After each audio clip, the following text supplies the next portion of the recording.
listening to Kingston Community Radio on WGHQ Kingston. On your radio at 920 AM and 92.5 FM, and also online at mykcr.org. Hi, I'm Kelsey Grammer. Wounded Warrior Project supports injured veterans by connecting them with fellow warriors, by serving them through mental health and wellness programs, and by empowering them to live on their own terms. No one should face a battle alone. Join us at woundedwarriorproject.org. We are Lions. We bring hope where it's needed, support causes that matter, change lives, change communities, change the world. Visit lionsclubs.org to learn more. At St. Jude Children's Research Hospital, we're fighting against childhood cancer every day. At the heart of this battle are our donors. Most of us want to make some type of difference in the lives of others. St. Jude does miraculous work. The fact that no one has to pay, it's a place where everyone is treated as an equal. Everybody is welcome here, and it doesn't matter your religion or what part of the world you're from, all that is taken away. It just gives you some hope.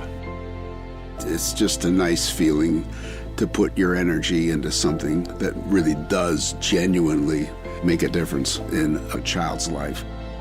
There's just no greater gift. If we have the ability to help, then we have a responsibility to help. Finding cures, saving children. St. Jude Children's Research Hospital. Find out how you can help at stjude.org.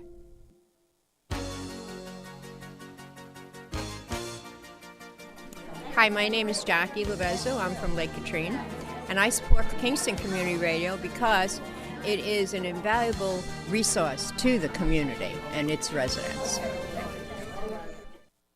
This portion of Kingston Community Radio is brought to you by Ulster Savings Bank.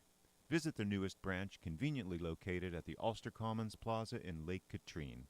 Experience the difference that local community banking offers with the convenience of another great location, easy access, plenty of parking, and a 24-hour ATM.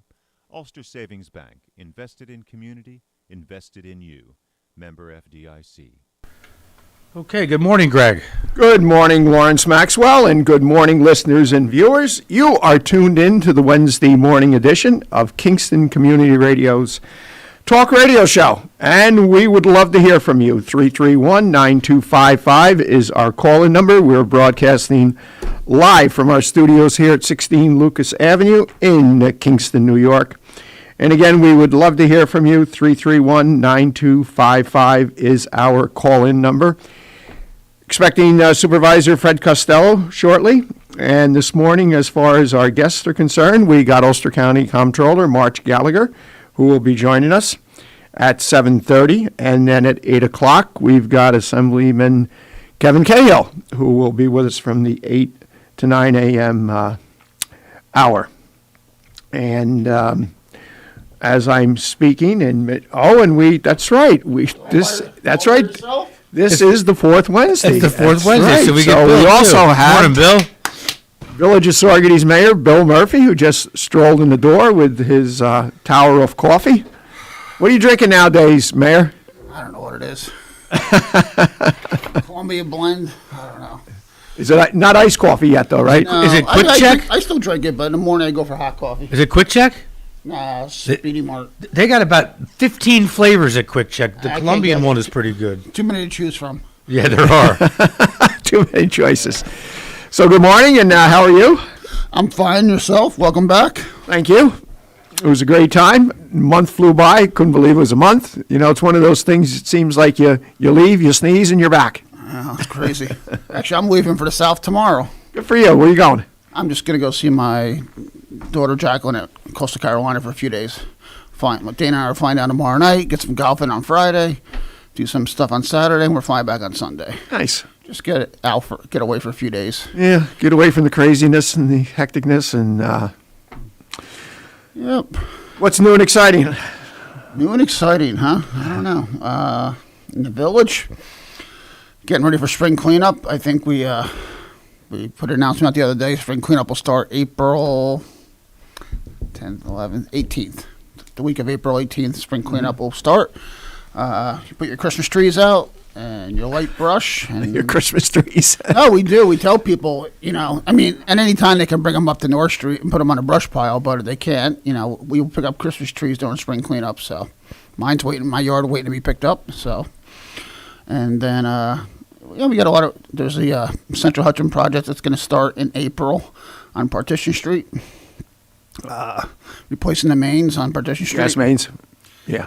All the business has been notified. It's going to be a 2-week tough window. Yeah. And we've had a couple pre-meetings with them, and who's a successful contractor? Johnny Mullen? Yeah. Yeah. And it's probably they're going to do Partition Street first and get it out of the way, and then there's a few side streets off that. So we're trying to put together a traffic plan that have the least impact on the business, because the street itself will have to be shut down from Russell to Main Street. But vehicles will still be able to make a right as they're coming up the hill onto Russell Street. We'll make yes, and we'll also make Russell Street two-way so people can go in and out of that parking lot. And then we've also decided to make Jane Street two-way during that period so people can come up and down Jane Street. And obviously you'll have no parking on Russell and on Jane. No. Well, Russell's well, Russell used to be is way. wider than Jane. Can you Yeah. get 2 lanes of traffic with parking on Jane? I don't think so. Probably not. But, it's going to be two-way for local residents. Yeah. Not two-way drive-through traffic, probably. Yeah, there's going to be a few hiccups, but I asked them to do it Partition Street first in April before we starting to get into a really busy season. And they can't do it at night, so it's got to be done during the day. They hope to be done What's the reason it can't be done at night? I don't know. They're dictated by state DOT and things of that nature. Oh. And I don't know. That's surprising because state DOT does a lot of work. Yeah, I don't know if that's because you're dealing with gas mains. I don't know, but it's something that they were not able to get permission to do at night. Okay, so it wasn't their decision, it was state DOT. I somewhere along the line, a decision was made that it couldn't be done at night. That was looked at, and they do promise to be. Might be a Central Hudson regulation with as far as installing gas mains. I'm sure that's something to do with the fact that it's gas mains and not just running electrical or something like that. So, but they do assure us that the streets will be open in the evenings, for restaurants and. So they've gotten the communication out to the business owners. It's probably about a dozen businesses there. It's going to impact between Russell and Main Street. But we're hoping by making Russell Street two-way and allowing people in the midst of a lot, and then also the lot off Jane Street. People that need to come in there and shop at those stores during the days will still have ability to get there. But again, these are 100-year-old gas lines. They have to be replaced. It's safety. Yeah. And this is the last leg. They started this project 3 years ago. And they started, the north side of the village and the south side. This is the third phase of replace. This will complete. It's more than 3 years ago they started because they did when they were doing 4 years mains ago on. What was it, Washington Avenue? Yeah, that was 4 or 5 years ago. Then they went. We ran the gas main down to the center of Mosier and got it off of Cantine 11. Yeah. It's probably been that long. Yeah, this is the third phase. Like they come back, and so this will complete all the gas main replacements. Now, after Partition, you said you're doing Partition first. Where do they move to? There's a few side streets, like Jane Street also will need some. I don't think Russell Street. I want to say there's a couple little other areas they have to hit that didn't get hit last time.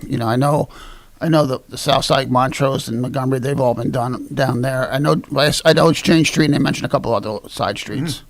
So, the whole project, they said, will be a couple months, but they want to get Partition Street out of the way because that's the most impactful, So, it's looking to start in April. Good. So, we'll see. There he is. Sunshine. Look at those snazzy blue sneakers. You beat me to shorts this year. Look at you. I didn't give up on shorts yet. I think you wore them all winter. I think you wore all winter long. So I've got a new affection for sweatpants. So, and for our viewers and listeners, that's Fred Costello. Just came in the door, Supervisor, Town of Saugerties. Good morning, sir. Good morning, gentlemen. Good morning, listeners. So it's actually nice out this morning. Yeah, it's not bad. It's not bad. It's March. We kind of get spoiled by some of those warmer mornings that we've had, but.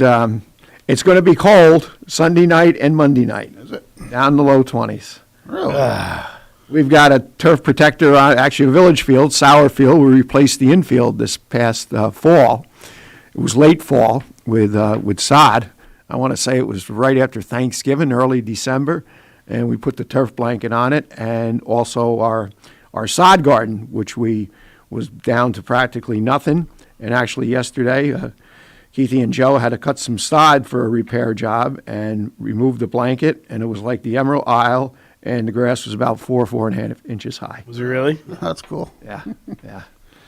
But just going to be interesting to see after they laid that, because one of the reasons I stopped using it on the 2 baseball fields is because they start so early, and we would take it off because the fields were playable, and then we would get 2 or 3 nights of cold weather, and you risk when it goes down for more than 4 hours below 25, 26 degrees of getting desiccation. Well, one evening it went down into the teens, and we had quite a bit of desiccation. Desiccation. Is that when it goes back into dormancy? No, more than that. Most of the time it will kill the plant. Sometimes it only injures the root, and then it will take some time, 4 or 6 weeks or more. And then there's other times where the roots have been injured to the point that they won't recover. Really? Well, because what happens is, obviously in the wintertime, it doesn't happen in the wintertime because the grass, the turf, will slowly go into dormancy. So now with the turf blanket on, it may only go into a certain degree of dormancy, or if it's a halfway decent winter, no dormancy at all. It comes out of dormancy much earlier because underneath that turf blanket, I mean, I remember one year we shot, because it was forecast to be in the 70s, with our infrared temperature gun that we used to shoot the ice, and it was 90 some odd degrees. Under the blanket. The ambient air temperature was only like 70, 75, whatever it was. I can't remember. So now it's out of dormancy, it's actively growing. So then it gets zapped, where without the turf blanket, as it gradually gets colder, your turf will go in. You know, you don't see one day where everything is a beautiful green, and the next day everything is brown. It's a gradual decline to dormancy in the wintertime.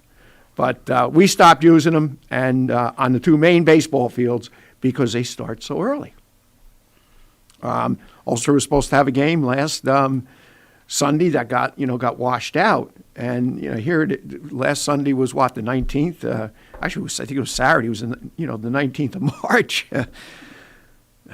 When's the high school start their first game? They're supposed to tomorrow with a scrimmage against Kingston, another one against, I believe, Saratoga on Friday, and then Ulster is scheduled for a doubleheader on Saturday. A lot of activity already.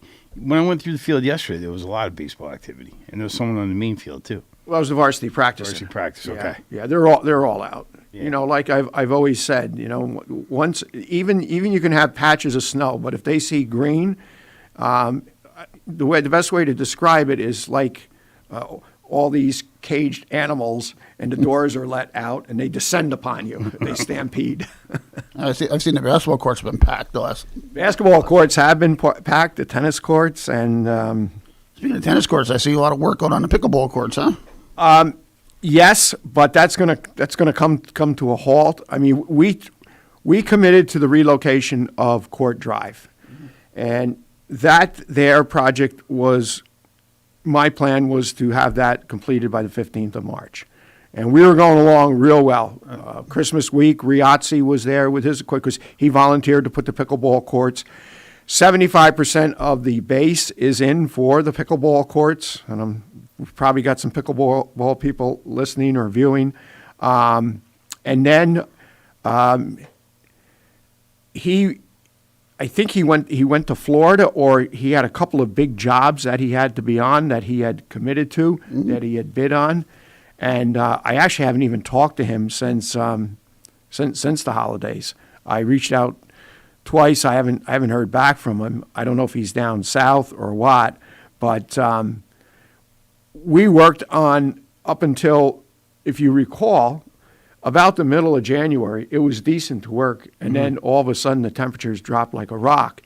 And I mean, we had such a long, prolonged cold stretch of really severe cold weather. I mean, I've been told by one contractor that there was 3 feet of frost in the ground. I find that a little hard to believe. I imagine there, I'm sure there was 2. But I mean, look, it's been how many years since the creek froze where you had ice fishermen out there, and look at the amount of ice that was in the Hudson River. There was people hiking on the Hudson River.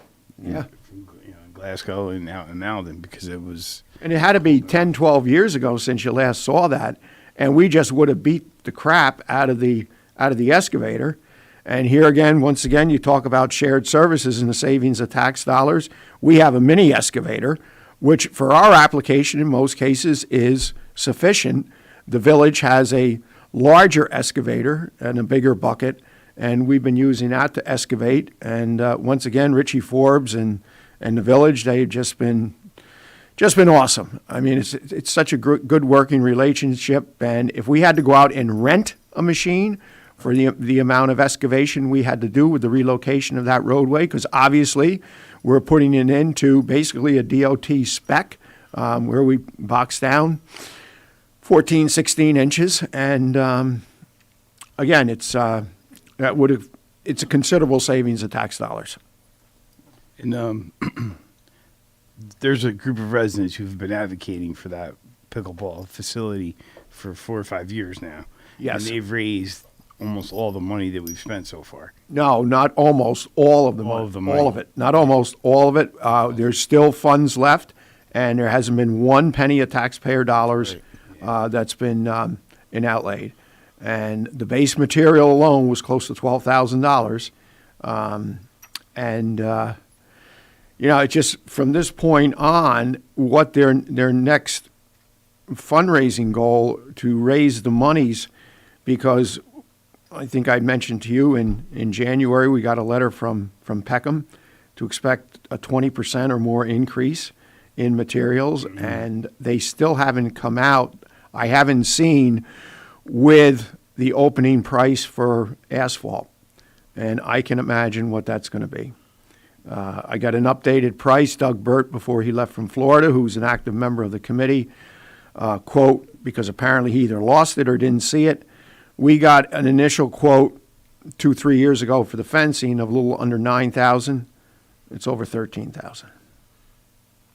So this is going to be their next challenge, because obviously we're going to. That's my brother-in-law was fixing a bathroom and he paid like $9 for a 2x4. I couldn't believe it. But that's because of supply and demand right now. That's right? Yeah. So we're there's been these spike increases in energy and consumer and everything. So go to buy a piece of plywood, it's $50, $55. Yeah. It's absurd. And you used to get it for $10. Down from like 80 or 90. At least it's come down. And it was nice to see driving in this morning. Under $4. Yes, under $4. Hopefully that continues to decline. But, the thing is, though, when the price of oil was a certain price, at the gas pump was a certain price. Mm-hmm. Then it spikes, oil. The gasoline prices go up. So now oil comes back down, and if it reaches the level where it used to be, the pump at the price at the pump is not going to come down accordingly. It's still going to be high. They always take advantage of that. Of course they do. It goes like I always say. Same thing goes with credit scores. I don't know. I'm somebody who likes to monitor my credit so do I. Now, it took many years. I have a great credit score, and a few. But you get an inquiry, like say. I did a consolidation a couple of years ago. You do an inquiry, your credit score goes down 20 points just for the inquiry. But as a result of that inquiry, you refinance and pay off all your debt, but it takes a year for those 20 points to come back up. Oh, it doesn't take that long. Not long, but it takes longer, though, my point is. Yeah. Like last week, I paid off all my credit cards. I had like $4,000 in, just from accumulating stuff over Christmas and all that. Mm-hmm. Paid them all off. My credit score went down 10 points because I paid them off completely. Went down 10. It did. It went down 10 points, and I paid off all my credit cards. The amount of credit that you're using should make your score increase. No, but every time I make a big payment to pay like a lump sum off, like $3,000, my credit score takes a hit. Wow, I haven't experienced that. I've experienced the opposite. No, I mean, it'll come back, but my point is that same thing. The credit score can go down quick, but it takes a little longer to come back up. Sure. That's true. I pride myself on keeping around 800, and now I'm back down to like 770. And I'm like, damn it, my wife and I have a contest. Who had the higher credit score? 33. Woo. Really?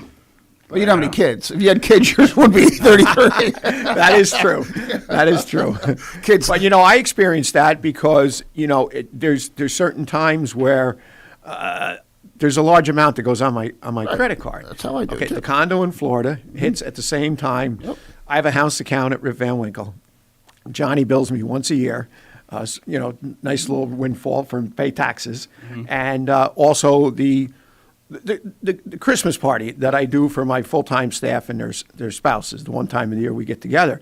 And it actually dropped below 800. It was 798. And that's not frustrating when it does that. You're like, man, I know. I never look at mine. But it's funny. Like I have, you look at different reports, and 3 different reports give you 3 different scores, though. See, I just look at one. I mean, the Which one I one do you get through use? Capital One. I get the one for the Discover card. That's one I use, and They give you that on your statement every month? Yeah. Now I get one through Sawyer, actually, because that's for my mortgage is through Sawyer. So Sawyer sends me one. Oh yeah. Yeah. So, but that's what it is. When this year with tuitions and 2 kids in college, I refinanced and got a lower rate on my house, saved money, put money towards college for the kids, paid off my credit card debts, and my score went down because of the inquiry and the refinancing of my house. But yeah, I put myself in a better financial position, but my score went down. Now, again, it's still very good, but it's like there's some weird formula to that, though. The amount of outstanding available credit you had matters, and every inquiry counts against you. I don't understand that. I know, but if you want to take out a new line of credit, that inquiry dings your score. Which shouldn't be, because you're looking at, let's say you're looking at different options, so you do 3 or 4 inquiries just to see what your options are. And every one dings your score. An inquiry dings your score. That makes no sense, because it's not committing to anything. It's the inquiry. I don't understand. It says there in your report how many inquiries you had this last period. You had 1 inquiry, and that can affect your score. I mean, my revolving rate is like 5%. I have against what my credit availability is and what I use is probably like 5%, which is nothing. Yeah, it's significant. Right, but it's just like gas prices. Yep. So you want to get the announcements out of the way here? We got a full deck today, right? We got a full deck. So you had Storch this morning pulling out when I came by. What, you threw the way down? Yeah. Do you? I went straight and got behind the UCAP bus. That's why I don't, you get behind these. I know, but I like the 9W. I like the 9W ride. I like driving through Lake of Trine and all that. But, you can walk in almost at any time. I got to be here to start the show. That's it, yeah. All right, so I can start. I have a pork schnitzel takeout on Sunday, March 27th, 2022, beginning at noon to 1:30 at 37 Greenkill Avenue. This is the Kingston, Manicore, and Damacore.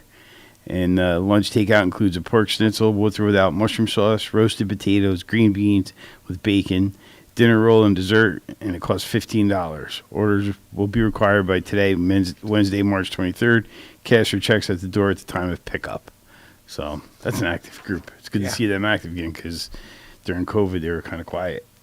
And I have Coach House Players present Drinking Habits by Tom Smith, directed by Barbara Melzer. April 1st, 2nd, and 3rd, and 8th, 9th, and 10th. At the Coach House Players, 12 Augusta Street in Kingston. Tickets are $20 for general admission, $18 for seniors, 62 and over, and $10 for youth, 18 and under. And you get more information at coachhouseplayers.org. And we have, am I next? Yeah, all right. Sure, go ahead. We have Think Spring, Hello Kingston Clean Sweepers and Potential Clean Sweepers. The Friends of Historic Kingston and the City of Kingston will be having their annual Clean Sweep event. So it's time to get your brooms and rakes ready and start the day on your calendar. The 13th annual Kingston Cleanup will be held on Saturday, May 7th, 2022, beginning at 9 a.m. till noon. We sincerely hope you join us, as many of you have done in the past. However, we are also reaching out to new groups so that that could join our efforts to clean our community and show pride. Mayor Steve Noble has pledged the support of the City of Kingston to collect the filled bags immediately following the event. And the deadline is fast approaching. You need to get your tickets if you plan to attend the Saugerty Sports Hall of Fame induction banquet, 59th year of existence this year for the Saugerty Sports Hall of Fame, taking place on April the 9th at Diamond Mills, and tickets are very, very extremely reasonable, $30, $25 2022 inductees include Pat Caffrey, Jay Dodick, Mark Herb, along with Steve Ener Martin and Jimmy Spears, who will be honored posthumously. And the 2022 President's Award recipient is former town supervisor Greg Hellsmortal. So again, it's April the 9th. Doors open at 5:30 to 6:30. There's a greeting hour, and a cocktail and greeting hour, followed by dinner and induction ceremonies, 6:30 p.m., again at the Diamond Mills. Ticket price, $30. You may contact Mike Hasenbog at MikeHasenbalg at yahoo.com. Telephone 914-388-2348. And you may also visit the Sports Hall of Fame Facebook page for more details, ticket sales, and payment options. Perfect. I'll be a bachelor for that event because my wife will be in Florida on a Disney trip. On the Disney trip. With the school? So, and you don't have to give me your opinion on it if you don't want to, and I'm going to say the same to Assemblyman Kevin Cahill. I'm going to hit him with this. So what do you gentlemen think of our former governor that has announced he is going to make another run for governor? Shocked. I don't know. I don't have an opinion. I'm just shocked that he is that this soon after. I mean, does he think everything went away and people forget? That was exactly my thoughts. And again, he's innocent until proven guilty of charges. I get all that, and I'll hold my own opinion on that. But it just seems like, why? Why would one person? Why would he want to put himself through that? Well, other than arrogance. It was also very, very evident, which I think was the most severe, okay? Some of the accusations that some of the women made, maybe they were a little far-stretched. I don't know if we'll ever... Yeah, we don't know. We'll ever know that. But with the nursing home scandal, I mean, I think that alone, was... That was criminal. That's criminal in the office. Like, some of the other stuff's personal, where it's not so much... I mean, that was his job to protect the nursing homes. Right. And, I agree with you there. I mean, the other stuff is more on a personal line, though some of it took place in the office. Also, the thing about writing a book, hiring a staff to write his book for him. That was next I was going to touch on. I mean, I was shocked. I'm like, am I reading this right? Or is it Chris Cuomo running for governor maybe instead? I'd probably vote for Chris. I don't know. I like him, but... Do you? Yeah. Well, I did. I liked him on CNN. I think as far as CNN goes, I think he got a I liked him. I enjoyed his show. He had a right to defend his brother and his family. I mean, we all do. Oh, yeah. To lose his job over that, I mean, I applaud him for sticking up for his family. And should it cost him his livelihood? I don't know, I think it's going to cost CNN in the long run. I think he's going to cost CNN in the long run, too. I just enjoyed his show. He's one of the people, I enjoyed his personality in the show. I liked the way he treated people. I enjoy listening to some of those guys on CNN, and he was one of my more favorites. Mm-hmm. So, but as soon as that happened, I said, as soon as what happened with Andrew, you knew sooner or later it was going to affect his brother. They were close. Is he carrying petitions to seek the office? The governor? Do we know? I don't know, but I know it seems like in the morning. Again, I listen to Eyewitness News Channel 7, and there's commercials. You don't listen to Fox? What's that? You don't listen to Fox? I do on occasion, but it seems like it's their news. A lot of the stuff on Fox or these, they repeat. Right. If there's any breaking news or anything, I'm always Channel 7 too. Of that nature. But the commercials, that he's there's definitely an attempt to clear his legacy for sure. I'm curious if they're actually carrying petitions because going out there and trying to clear your name, insignificant. Everybody's entitled to their opinion on. But if there actually is a petition drive where he's going to challenge Governor Hochul, I think that takes on a different flavor. Maybe Assemblyman Cahill will have an answer to that. I really liked what some of I don't know if it was Hochul's legislation or one of the with the taking the Tappan Zee Bridge and renaming it back to the Tappan Zee Bridge, which you know what, when he named that bridge, against that. I was against that. You still see a petition for that float around. And I listen to there's always traffic reports in the morning. They don't refer to it as a Cuomo bridge. No. Not even the traffic reporters. They refer to the Tappan Zee. Everybody, it's the Tappan Zee. Call it the Bus Tweed Bridge. Heck, I still call the Triborough Bridge. I think that's been named 2 other different times. Oh, yeah, I still call it. It's not called the Triborough Bridge anymore? No. It was changed quite a number of years ago. I still call it the Triborough Bridge. I think currently it's the Robert F. Kennedy. Well, it's the Mid-Hudson Bridge, really. The Mid-Hudson Bridge is a different name. Kevin knows all the names of the bridges. Right? Isn't Mid-Hudson? I thought Mid-Hudson had a different name as well. But how many times have you heard somebody say, "Oh yeah, I'm going to LaGuardia and I got to go across the Kennedy Bridge"? They look at you like, "What? Kennedy Bridge?" No. True. All right, we're at the bottom of the hour. We are going to be back with March Gallagher. She may be in the studio. She may be virtually. So tune back in and you'll find out. Listening to Kingston Community Radio on WGHQ Kingston. On your radio at 920 AM and 92.5 FM. And also online at mykcr.org. Hi, I'm Steve Thomas for Habitat for Humanity Restore. Habitat Restores are nonprofit home improvement stores and donation centers that sell new and gently used furniture, building materials, and appliances to the public at a fraction of the retail cost.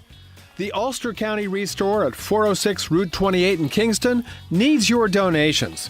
Call our hotline at 845-853-7499 to schedule your free pickup. And thanks. We all come together and stand together to serve our veterans. We invest in the latest technology.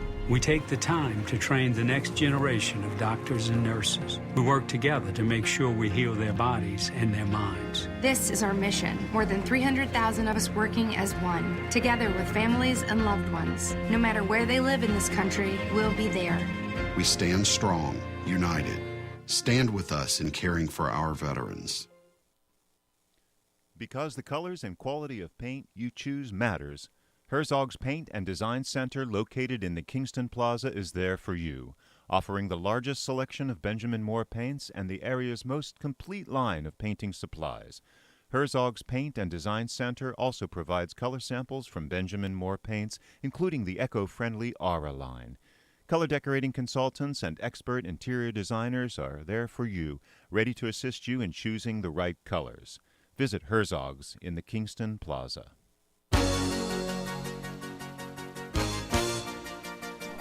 Hi, my name is Jackie Lovezzo. I'm from Lake Katrine, and I support the Kingston Community Radio because it is an invaluable resource to the community and its residents. This portion of Kingston Community Radio is brought to you by Ulster Savings Bank. Visit their newest branch, conveniently located at the Ulster Commons Plaza in Lake Katrine. Experience the difference that local community banking offers with the convenience of another great location, easy access, plenty of parking, and a 24-hour ATM. Ulster Savings Bank, invested in community, invested in you. Member FDIC. Thank you, Lawrence, and welcome back, viewers and listeners. 331-9255 is our call-in number. We would love to hear from you. And we have a smiling March Gallagher here in the studio, Ulster County Comptroller. Also, Town Supervisor Fred Costello and Village of Saugerties Mayor William Murphy.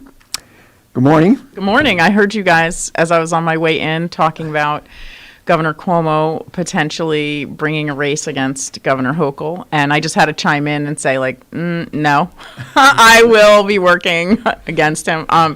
No, I think Governor Cuomo got some great stuff done. I was mentioning this right before we started, that, building the Tappan Zee Bridge, unjamming the log jam in Albany on time budgets was a huge issue. But, the negatives outweigh it. And now we're past it. We don't want to move backwards as a state. I just think that's a mistake. And I think it's a vindictive act, and vindictive acts do not lead to good policy or governance. So I don't think that's a good idea. That's kind of where I stand on the whole thing. You made a curious point off here. He does have leftover campaign funds. He has $20 million in the bank. Some people think like he's going to spend that money one way or another. He's limited in what he can do with it. And I, as a woman in government, I feel really offended that he's going to take on the first woman governor because she That really. was another thing that was notable for him. He appointed, she was part of his administration. I think she was the first lieutenant governor as well, right? Is that right? She's the first woman lieutenant governor? Maybe not. I I'm think. trying to remember Pataki. I don't remember. Yeah. Bernadette Castro for a little bit. I don't know. Lieutenant governor at some point too. Who? Bernadette Castro, or she just ran parks. I don't remember. He did have a female governor. A lieutenant governor. Yeah, I don't think she was the first female. McCoy. It wasn't Bernadette. Yeah. Okay. Betsy McCoy. Is that right? That sounds right. Yeah. So I feel like Kathy Hochul was not in the lead on criticizing the governor. She distanced herself. Mm-hmm. And so why he would want to take a punitive approach to her leadership, I don't really know. And I feel like we don't really know the full extent of what her leadership is going to look like. She's 9 months in to the to serving, so we don't really know what it's going to be like. But anyway, that would be a disappointing turn of events, and a waste of money and a waste of energy, and who knows what it would mean for New York if he starts a third party, if he runs on a third party line. I think it gives the Republican candidate a wide open shot to some degree. And I don't think he has time to collect petitions, so I think that's the only way for him to do. Petitions actually are due. Like April, 2 weeks. Yeah. So within 2 weeks. For governor, isn't like you'll get 10. And you have to get a lot of signatures, right? So, yeah. So it would be a pretty substantial undertaking. Yeah. So we'll see what happens with that. But I just don't see. I mean, the guy is smart. That when he looks at the picture, that he would be able to garner enough votes out of the New York State residents. I just don't think. I don't think the New York State residents, the voters, would put him back in office. But crazier things have happened. There are people that love him, absolutely adore him, and and he has loyalists who are still loyal to him. So I don't know. I think we'll see. I think for everybody, that was it 24, 30 months of experience. He went from being so revered nationally, not even just in our state, to then having that dramatic turn of events where he was forced to leave office early. It's unbelievable that activity can happen in such a short time. Yeah. Well, and I also wonder if rising on that high national stage created the hubris where he felt empowered to, change the nursing home numbers, to do the book. I think the behavior in the office is just indicative of his style, and I actually think that it's a culture in Albany. It's not just the governor's office. I worked in Albany, and it is not a pretty place for young women to work. So I just think that that he gained that sense of confidence where he really felt like he was empowered to kind of fight back on those things and do what he wanted to do. That's a good point. You definitely were witnessing it in Europe right now when leadership ends up in an echo chamber. But the governor seemed to put himself with talent, and those folks generally would. The best bosses I ever had wanted people around them who would say, that's not right. Yeah. And who would bring a challenging viewpoint. I worked for a phenomenal guy named John Graham at Harvard in a research center, and he was a super conservative, contract for America kind of guy. And he loved the fact that I was bringing like that liberal hippie perspective from Woodstock, which is how he viewed me. And I found the same thing in Mike Hines' office. I know other people on the outside didn't find that, but I would go to the former county executive and say, this is broken, or that's a bad idea. And I felt like it was well received. And I think Putin is suffering from that lack of listening, being, like you were saying, being in that echo chamber. That's a huge mistake for people. And I can't be sure if the governor, Governor Cuomo, I don't think I would want to be around him giving him the bad news. That sounds scary. Do you know what I'm saying? Or saying, I disagree, I don't like your idea. That doesn't sound like, Fred, I would so much rather be having that conversation with you than Governor Cuomo. I could say to you, Fred, I actually don't think it's a good idea to do whatever the thing is. We were talking in email yesterday about broadband in Saugerties. Mm-hmm. I don't think the pro-splice idea will really happen or whatever. I feel like I could come to you, and if I was in your shop working for you, I could bring you an idea like that. And Governor Cuomo, I don't think so. That way. Let me say a couple words about broadband. Yeah, that's a really good topic. Yeah. And I want everybody to know that we're working on this. So, there's going to be infrastructure money that does cover broadband. And in 2009, I had worked with the planning department to map all the broadband in the county. How did we do it? We sent maps to town supervisors with yellow highlighters because they get the complaints and they knew where it was. We mapped it, and it really hasn't been significantly updated. The map hasn't been updated. Incidentally, some towns have had significant broadband expansion. Town of Olive, Town of Shawangum, they've seen expansion. So the maps, we're updating them right now. There are 14 towns that have some places that are unserved, including Saugerties and those locations that you know about. And we want to get the map ready because New York State is putting out a broadband map in May, a new map, I should say. And their old maps are absolute crap. The state maps looked at a census tract and they were like, oh, people in the census tract, a certain percentage are served, therefore you're served. And you're like, wait, there's still 15 houses without internet. We want to make sure that our data gets into their map, and they're open to that. They're like, great, send us shape files from GIS, and we're gonna update it. I would like to see. Before we get too far from the census tract stuff, Yeah. So in Saugerties, there's the situation where there's a road that's maybe about a mile long. On the north end of the road, they're served off of Glasgow Turnpike. On the south end of the road, they're served from the town of Ulster. What town? What road, please? John Carl. Okay, yep. And the middle is not served. But in the census tract, it looks beautiful. A high percentage of that neighborhood is served, and those homes left in the middle can get HughesNet. So there's this huge gap in how they track, and I know it's worse in other parts of the county, but we That's right. That's right. And that's a perfect example of like how it can just look wrong on a map. So there's going to be infrastructure money coming through the infrastructure and jobs bill that is going to be specific to broadband. Most of it's going to flow through the state. But the state folks tell me that they think they're going to be able to serve, up to 97% of households, taking a chunk out of those last mile homes. And now we know, like, it's healthcare, it's your job, it's education. It's really not a luxury anymore. Right. It's a necessity. So I'm really looking forward to just updating the map, getting that done, and being in a position where the towns have the data they need, and maybe the county as a whole. Like, we have to think about what makes sense to attract the most funding to the region. And I just want to say Charter and Spectrum, very, very difficult to work with. I had a meeting with them. They're basically like, offer nothing. I say to them, well, will you share your information? I know they won't. They say it's proprietary. They will, but they make you sign a non-disclosure agreement. So you have this information. If you talk about it, you're liable. And I told them I'm not going to do that. The whole point of putting out the map. So I said to them, I'll send you the map and you guys can look at it. But anyway, if people lack broadband at their home, let me know. Go to the comptroller's website and let us know. Yeah. That's a great way. And you are on the front end of this, and we appreciate that. It takes rabid people. There's like certain people in certain towns, Paul, if you're listening in Warsing, you know what I'm talking about, who are crazed about this. And that's how you get it done. It is how you get it done. You just have to inspire them and make enough phone calls.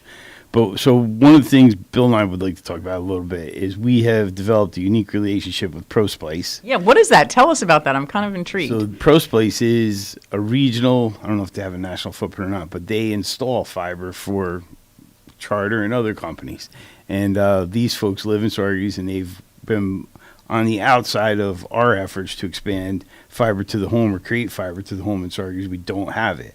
And they are interested in it the same way we are, and they're like, we could do a project together. So we came up with this quasi-municipal private enterprise, and they are starting their project this spring. They're going to install fiber to the home on Market, Elm, and Cross Street, I believe, or Dawes. And those don't have cable fiber right now, or this is... So they do. They do.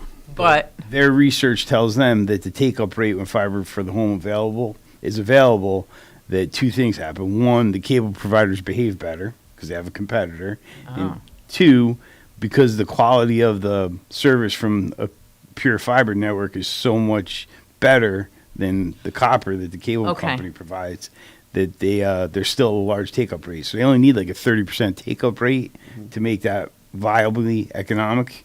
And they believe in that area they could do it without any subsidy.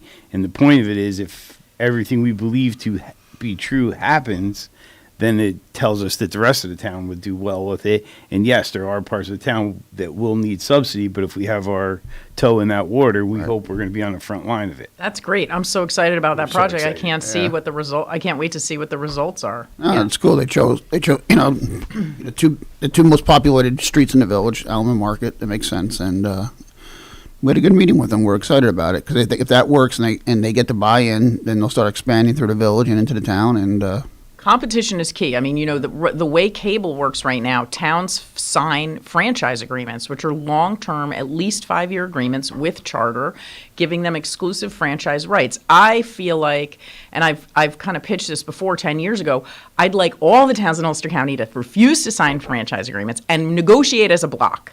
Let's stop saying like they're going to pick up this little town, this little town, this little town. The other part of this is that different towns get different deals, and the deals are not all the same, and they're not fair. And it's not easy to get the franchise agreements from other towns. I asked Charter for the franchise agreements for all the towns in Ulster County, and they said no. And I'm like, okay, that's fine. I'll go to all the towns. It's more work for me, but I'm going to get it one way or another. So I'd like to see block negotiating. Agreed.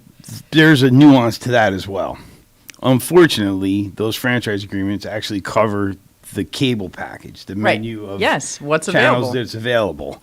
And many times you can negotiate a financial part of that, but they pass that cost on to the consumer. It's not like they're bearing that cost. And you can get free cable menus for the schools and for other municipal things, which is great, but it's a small token. If you negotiate well, see, that's the thing, is you're bringing a perspective, Fred, where I think you understand the franchise agreement and the benefits that can be brought. Channel 23 is incredibly active. You guys, it is like available for the schools. You're using cable in a way that not every town in Ulster County is. Yeah. The frustrating part is it doesn't really cover the broadband service. Right. Or the phone, and as I'm unplugged. We buy broadband from Spectrum, but we get we use Sling and other Netflix and all of the things. They're actually coming pretty commonplace to get our cable. If it wasn't for football, we wouldn't have cable. That's the only reason I mean, that is literally the only reason to have I've cable. downgraded to the most basic cable I have, but I have a Fire Stick on every TV, and I have Roku on one, and it's like, and it's amazing. Even with 10,000 channels, just nights, I still can't find anything to watch. I know, it's exactly just. You're tired. Like, you are you gotta go to freaking bed. kidding me? Yeah. When we moved to this new house in Rosendale, we moved like just up the street, and we didn't get cable at first. And Brian was like, "It's fine. I don't need it. It's fine." And we went through like 2 football seasons without real football access at home. And then I surprised him. I bought cable. I didn't tell him. I came up, to his office. I was like, here's this login. And he, it was like Monday night or something. And he logs in and he was like, oh. And he came downstairs later and he's like, my brain shut off for 2 hours. It was so great. So anyway, it's worth it, unfortunately. How do you go through 2 years without watching football? You have to go to your friends or your mother-in-law's, you got to figure it out. Or a bar. Or a bar, exactly. You got to get out. Now, I think now in the Fire Stick, you can buy the NFL package. Oh, okay. I think it is available. Because I got the NCAA package. Right, but the NFL package, does that give you... I don't know. I haven't bought it. I just was curious what you get out of it. I was told that also, and I was considering that. But what they couldn't answer for me was, like, would you get the Giants or the local teams, or do they select the games? Right. I think it's local because if you notice, like, on my Fire Stick, for instance, like, my daughter goes to Coastal Carolina. So one night, I said, let me see if I can find their game, their basketball game or their football game on. And sure enough, it was on one of the obscure ESPN channels, which I get through Prime, right? Well, now, every time Coastal Carolina has a basketball or football game, it comes up on something you might be interested in. Like, it automatically... It remembers. These machines are too smart for us. So It creeps me out. I watched every Coastal Carolina football game because ESPN covers almost every college Division I event. But even regular cable, you can't always get. I mean, Brian's a huge Steelers fan. We can't. A lot of times we're not seeing all the games. Yeah, it's kind of disappointing. But tell them to go to Marabella's because there's a big gang of Steeler fans that take over the front portion of Marabella's. Oh, I'll have to keep that in mind. At least they're quiet. They're quiet. That's good. No, they're not quiet at all. They're not quiet I know all at those all. guys are far from quiet. They're Steeler fans are diehard. Yes, they are. Yeah, they are. You guys want a little comptroller update? Yes. All right. I can just tell you that, we don't do our final adjusting journal entries on the previous year until April and May of the following year. But we're going to close out 21 with a big surplus. And at least 30 million. It was 46 million when I checked last week, and we're going to do adjusting journal entries. That'll probably be 10 or 15 million. But what that means is, from where I sit, we need to be planning for the future. We should not be spending this money right now because there are costs that are going to be facing us that we're not ready for, like healthcare costs for retirees. That is our biggest looming number out there. But also things like claims that are uninsured. We could set up reserve funds for retiree benefits, for snow removal, for capital maintenance. We could add to the capital fund for uninsured legal claims against the county. So that's what I'm going to be advising the legislature on. And I know that the towns, I saw, the Town Supervisor Association is looking at the sales tax numbers that went over the previous year and looking at ways to access that. I love what Dutchess County does, which is they have, and I know some people in Ulster hate this idea, and somebody told me it's a town's Hunger Games. But what Dutchess County does is they have every year a pool of funds that municipalities can apply for that go into certain categories. So the county will set certain categories they want to invest in, whether it's shared services or disability access at parks, and the towns apply for this funding. And it's competitive? It's competitive, which it wouldn't have to be, right? You could say there's a certain amount allocated based on population or whatever, but I like the idea of making investments, right, rather than just this money going to the general fund, because I feel like it's a one-time type of funding.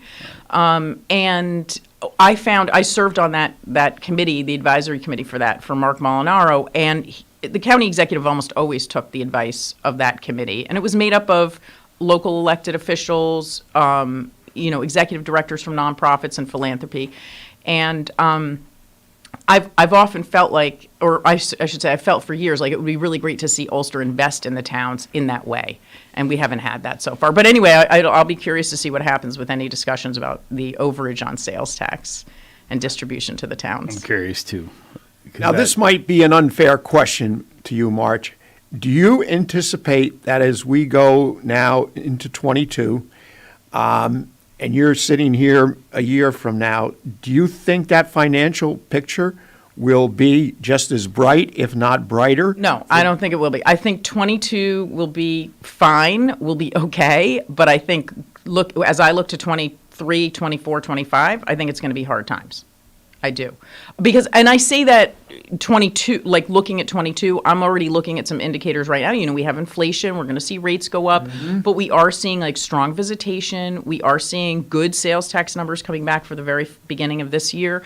And I think that will carry us through. I think 22 will be okay. I think we're going to be facing tough times come 23, 24, 25. We did a huge amount of spending. I mean, so much money went out through PPP and EIDL that it's not a true indication of what's really happening for business. And if you guys have friends who have small businesses who have accessed some of this funding, you know what I'm talking about, where it's like you were bulked up during the pandemic with extra resources that aren't normally available. So as I look to the future, I'm nervous about it. I think as I inventory the folks that we worked with and my own experience, it didn't land even though.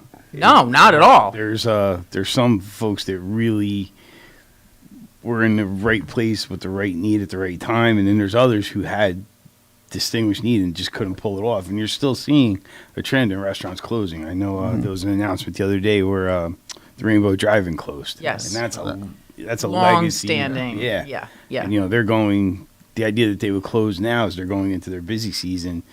I think is a surprise. That is a surprise. I didn't know that. Yeah.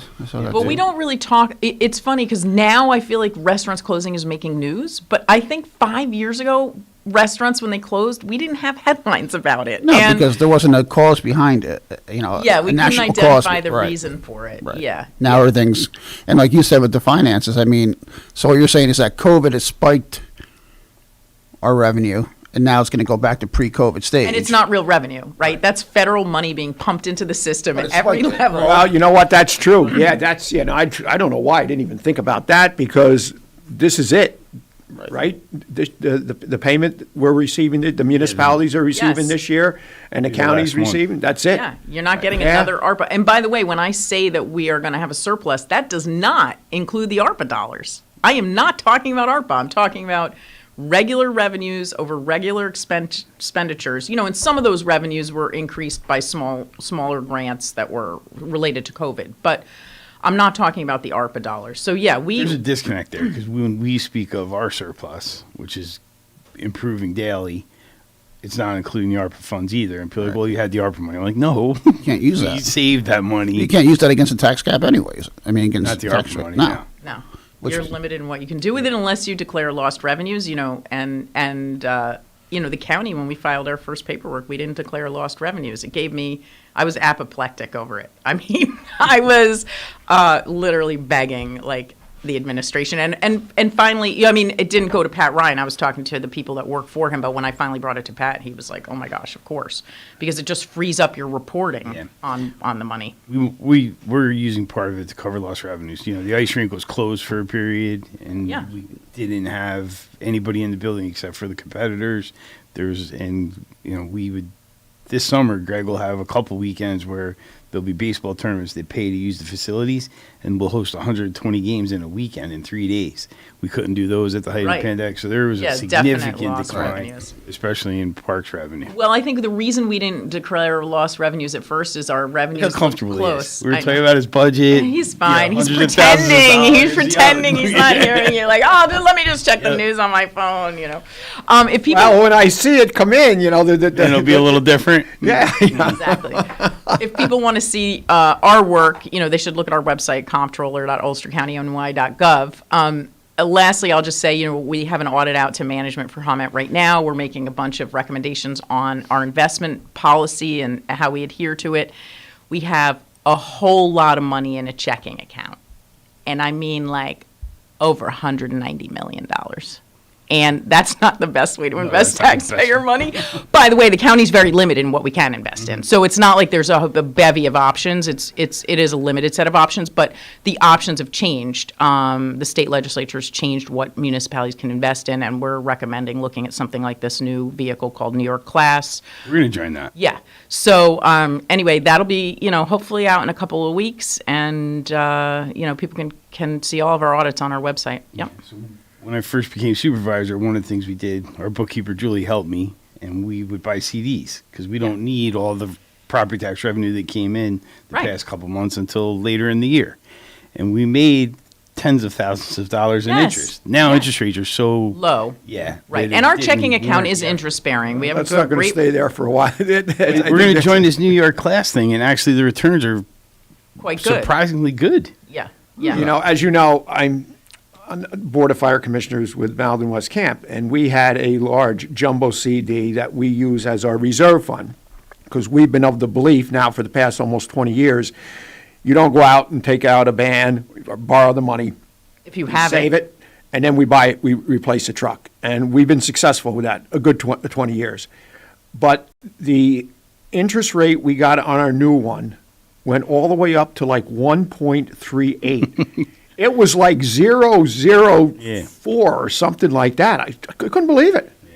Yeah. Interest rates are going to go up. We're going to see 7 or 8 more interest rate hikes this year. But this was before the Fed Reserve raised it. I know. And we got that rate. Yeah, that's good. That's good. Well, so what you're talking about, Fred, is cash flow management, where you're really looking at, like, when does the money come in? When does the money go out? How much do we need in there? It's very complicated with all the funding streams and all the different, accounts and stuff. So I'm hoping that we can, get a little bit more. Our analysis shows we probably could have earned, between $600,000 and $700,000. This is back in the 2019 period. Even though we get interest on our checking account, it's not what we could have gotten. So yeah, I'm excited about that. And those are the things that bring me joy. Ooh, another $600,000 It's for got to make you taxpayers. feel real good, because as you were going on, and I don't want to interrupt you, but I can remember you sitting here in June of 2020, and the picture was so bleak that you painted, and your concerns and your worries were really amplified. Totally. And then to listen to you as we got towards the end of 20 into 21. Getting a little better. Now it's great, but prepare for the future. Prepare for the future. Prepare for the future, exactly, yeah. So, yeah, I went down to Wallkill, you guys, for their St. Patty's Day parade. I have to say, it kind of rivals Saugerties on 4th of July. It was quite a scene. Oh, fallen. Yes. Really? Yes. Long? It can't Free be longer. Baileys in the streets. I mean, seriously. We may not be able it to was compete nice. with that. Free Baileys in the streets? We may not be able to compete with that. It really was a party. There's a lot of great backyard barbecues along that parade route, though. That was a great parade route. And somebody was asking me, like, oh, are you into parades? I was like, well, I grew up in Saugerties. You know, we were talking about it. I hate to say this. I hate to admit it. I didn't even know Wallkill did a St. Patrick's Day Yeah, they do a parade. great St. Patty's Day parade. Not competing with us in Saugerties on our 4th of July. They do it, they don't do it the same day that Kingston does, though.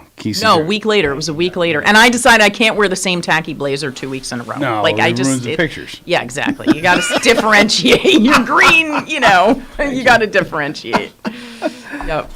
Hi, Assemblyman. Good. How are you? Thanks, buddy. Keep talking. I can talk till I'm blue in the face. Real funny talking about the Freeman article. For some reason, villages looking how to spend their ARPA money. Yeah. Oh, off the air, I'll tell you some of the suggestions I got from people. It's unbelievable, the emails and phone. Oh, I know a good way to spend that money. Yeah. We surveyed people, and surprisingly, they coalesced around certain ideas. Like some were good, but some were like, no, that's not possible. As much money as it is, it's For not us, it's enough not, though. money to solve a problem. No. Even housing. People are like, oh, spend it on housing. I'm like, if you spent $34 million and built one housing complex, you'd probably get a few hundred units. You know, that's not going to solve the problem. One person suggested we redo all the sidewalks in the village. Well, first of all, we don't own the sidewalks; they're owned by the building owner. Second of all, it's about $10,000 per 10 feet. Right. It's very, very expensive. I knew it was expensive. I didn't think it was Well, when we did Main Street, we did 220 feet of Main Street over with the extra money we had. Well, but you used the real bluestone. Real bluestone, but we got 220 feet out of $200,000. So that's an extrapolation. It could be cheaper than that, but I'm like, that's not going to get all these sidewalks in the village. $300,000. No, not even close. That's true. That's very true. I'm excited to come to the Ulster County Chamber breakfast at Diamond Mills. Freddie's the key person. Yes. Highlight on Come to my village and you get your picture on the flyer and it's all about you. Well, now, wait a minute now. I'm only kidding. Trust me, it's all him. He can have it. The village is a hamlet of the town of Saugerties. You can have, I was representing within the county, may I add. Within the county of Ulster, and they're spotlighting all of the town of Saugerties. I'm glad it's so him. Malden and Glasgow and West Saugerties, and even the village of Saugerties. I reserved the table for the village for that, just for that. I'm excited to talk about it, though, No, because it'd there's be so cool. much economic activity happening in Saugerties right now, and I don't think you were part of Mike's administration when they did the tax credit for the film industry. I don't even. We had think no idea. This is way beyond your expectations. We had no idea. Yeah, we didn't know how big it would be. And we host the studio now, and it's uplifting to see us Saugerties be the center of the film industry in the Hudson Valley in many ways. I know. It's Pretty Little amazing. Liars has been in the bookstore many times, Now and we're like, well, that's going to cost you money. You want to use the site? You got to pay us. And the thing is, they're paying everybody. They've paid residents for their driveways. I know. It does kill me. They go into Smith's and go shopping at the hardware store, and they don't pay sales tax, and we're there paying sales tax on our. I'm like, what? How is that fair? But Smith's is happy. They're in there. They're giving them a lot of business. Oh yeah, too, no. It's great for Smith's. Yeah. Yeah, the economic spin-off for that is, And they we always talk about 7 times whatever they spend, and they, on a film day, their budget for the day is like $200,000. Now, I was speaking to him yesterday, and they promised me a cameo in the season finale. I saw that. I want to see a state comptroller report on whether the film tax credit really pays out. Like, I know we feel it, but there's money missing elsewhere, you know what I'm saying, on things they're not paying. So I'm getting multiple signals from the control tower. We're overtime, so at half hour doesn't serve you justice at all. Maybe we could try to squeeze you in on a fifth Wednesday where you come on for an hour or something like that. I love that. Let me know. Yeah. So, March Gallagher, Thank you. Ulster County Comptroller, thank you very, very much. Very enlightening and informative half hour. Thank you for joining us. We'll be back in a few. You're listening to Kingston Community Radio on WGHQ Kingston. On your radio at 920 AM and 92.5 FM, and also online at mykcr.org. Have you ever experienced a wish come true?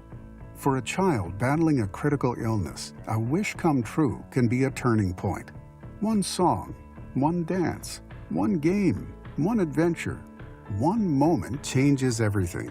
Make-A-Wish needs your support to grant the wish of every eligible child. Visit wish.org now to help grant more life-changing wishes. Together, we can transform lives, one wish at a time. Long ago, you wouldn't think of galloping on a horse while doing calligraphy, and you wouldn't have attempted to ride your bike while typing a letter. Yet you think you can safely operate a multi-ton vehicle while texting? Behind the wheel is no place to multitask. If you want to BRB, drive now and text later. Lives depend on it. Visit StopTextStopWrecks.org, a message brought to you by the National Highway Traffic Safety Administration, Project Yellow Light, Noise, and the Ad Council. Hi, I'm Kelsey Grammer. Wounded Warrior Project supports injured veterans by connecting them with fellow warriors, by serving them through mental health and wellness programs, and by empowering them to live on their own terms. No one should face a battle alone. Join us at woundedwarriorproject.org. This is the story of Daniel, who was born 2 months early. His lungs weren't ready. His heart wasn't ready. His parents could only hope that one day he would leave the hospital healthy, and they would all live happily ever after. Daniel's is just one of the more than 500,000 stories of babies born prematurely last year. You can help the March of Dimes stop premature birth and bring more babies home healthy. Learn how at marchofdimes.com. Working together for stronger, healthier babies. On top of first-class care, you will never receive a bill. The only thing we had to worry about was just keeping Azalea comfortable. St. Jude saved her life. Finding cures, saving children. Learn more at stjude.org. Hi, this is Jared Mans from the Spring Lake Fire Department, and I support Kingston Community Radio, and so should you.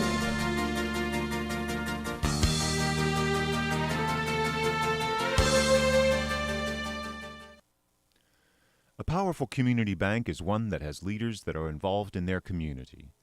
At Rondout Savings Bank, they invest in the success of our community by working side by side with local people and local businesses. When you choose to bank Rondout, you are part of a bank that is dedicated to the future of your success and the success of your community. Rondout Savings welcomes you to open an account today and discover what it means to be part of a powerful community bank, one that knows you by name. Rondout Savings Bank, always working for you and our community, with branches in Kingston, West Hurley, and Hyde Park, also online at rondoutbank.com. Equal housing lender, member FDIC. Sure, yeah. Thank you, Lawrence Maxwell, and welcome back, viewers and listeners. 331-9255 is our call-in number. We'd love to hear from you. We've got our State Assemblyman, Kevin Cahill. Good morning, sir. And Good morning, gentlemen. And we've got Supervisor Fred Costello here and Village of Saugerties Mayor. He doesn't like, I called him William. Last He doesn't time. like I to let call that go. him. Too formal. Okay, so it's Village of Saugerties Mayor Bill Murphy. Thank you. And before we get on with Kevin, and I'm sure he's got a lot of stuff, as he always does, we've got some birthdays. Well, we got one, and it's Just one. Happy birthday, Carla Van Duzer, from your friends at the Town of Ulster Senior Club. All right. Well, so we only had one. That means Carla Van Duzer. Guess what? You are today's winner of the famous cow pie. Moo. From Voice Dairy Milk. Well done. Was it really? Yeah, I did it with feeling. Yes. The bell or the moo? The moo is memorable. And I had to throw one more birthday out there who's not here, and I know Greg said you should. If my sister Peggy today, I believe, is her 68th birthday, but Oh, she's wow. probably in Florida. Peggy Vasilewski, formerly Peggy Watch Murphy. this online, though. It's going to be mad. She's not watching this online. She's probably, who knows what she's doing. But she's either in Albany or Florida, so I'm sure but I want to wish her a happy birthday. So that's my... And you should have sent it in, but you didn't. So Carla Van Duzer, happy birthday. Congratulations. When you get the opportunity, get down to Boyce Dairy Milk House, 62 O'Neill Street, right here in Kingston, New York. Pick up that famous cow pie, which is courtesy of Boyce Dairy Milk House and Kingston Community Radio. Listeners, viewers, please continue to send the birthdays in. It's very easy to do. You can email to kcr921@gmail.com. You can postal mail to KCR, P.O. Box 4364, Kingston, New York, 12402. So once again, Carla Van Duzen, congratulations, happy birthday, have an awesome day. So I went into Boyce's the other day, as I do once a week, to pick up my milk. because I'm old-fashioned. I like to go to the milk store to get milk if I can. And I asked them about how it was on those couple of warm days that we had. And they said they were lined up. On the ice cream side of voices. I imagine they They were lined up as if it was the middle of the summer for those couple of days when the temperature went above 60. It's just unbelievable. Yeah, it's great. But we all shared that. You know, you Yeah. go Oh, yeah, outside, yeah. you hear peepers at night. It was perfect. It was great. It was great. I opened the window in the room, and it was like, fresh air. Yeah. Favorite. I will, at some point in the next 30 days, open the bedroom window and leave it open until November. Even with the air conditioner on. I don't have an air conditioner in that room, but for anything for fresh air. Anything for fresh air. And I'll leave it till like November 20th until I... There's nothing like fresh air, yeah. And I won't leave my window up until November 20th. But Well, my favorite thing to do is to get under 3 or 4 blankets and have it nice and cold outside the blankets. That's You the do best. sleep well like that. Oh, it's the best. Yeah. It's the best. I can't. I don't have the stomach to run the air conditioner with the window open. Well, I don't. I mean, I won't do that. I mean, I'll turn the air conditioner off, or I won't have an air conditioner at all in some rooms. So I have an old house. I don't have central air. Central? No.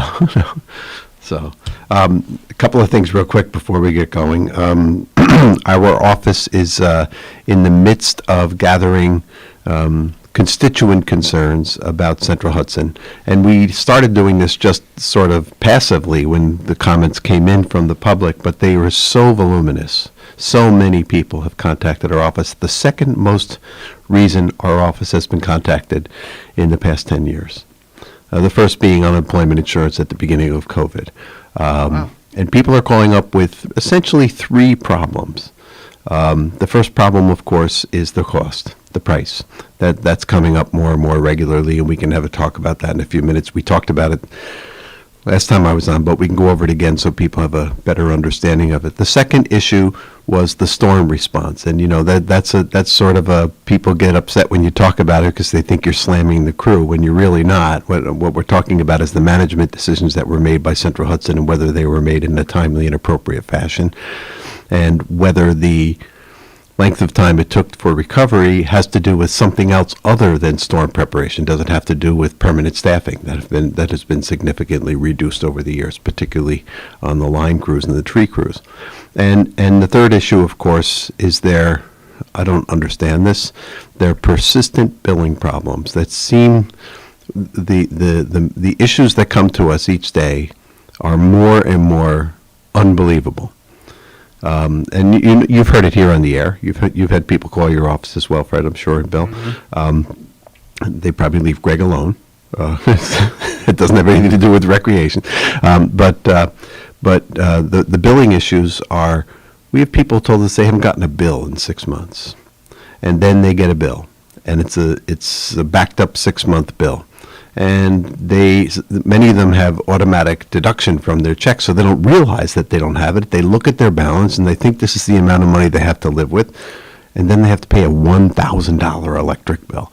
One constituent showed me their bill, $1,600, and then for some strange reason, a $700 credit against the $1,600 bill. Other people are showing outrageously high estimated bills. And there's just a whole slew of issues around it. And some people are not having success in getting them fixed with Central Hudson. And in spite of the fact that we are sort of, I wouldn't say at war, but we are at opposite sides at the regulatory level, we have a very cooperative relationship with Central Hudson. And when people call us, we're able to hook them up with a customer service representative and try to get the issue resolved. But we've decided that we're going to actively gather the questions to put them before the Public Service Commission. We asked the Public Service Commission to look at 3 things. We asked them to look at pricing of the commodity and whether Central Hudson is using appropriate purchasing practices, like, say, I don't know, the town of Saugerties is, to make sure that they're getting the lowest price of the commodity for their customers, the way the town of Saugerties is. Thank you. Well, yeah. I love talking about that, Doug, because we did make so much right. effort. And it does. There's no reason why Central Hudson can't do something close to the same, even under the current law. The second issue we asked them to look at was the billing. They could contract a hedge. Sure. Yeah, there's ways to do it. There is. Yeah. I didn't realize that I had So we have the luxury as consumers to go into the energy market and secure a contract that will eliminate those varied fluctuations. You know, the county, I found the other night, the county has a buy-in program as well. Yes. And it's not opt-out, it's opt-in program. Yeah. I might have to look at that.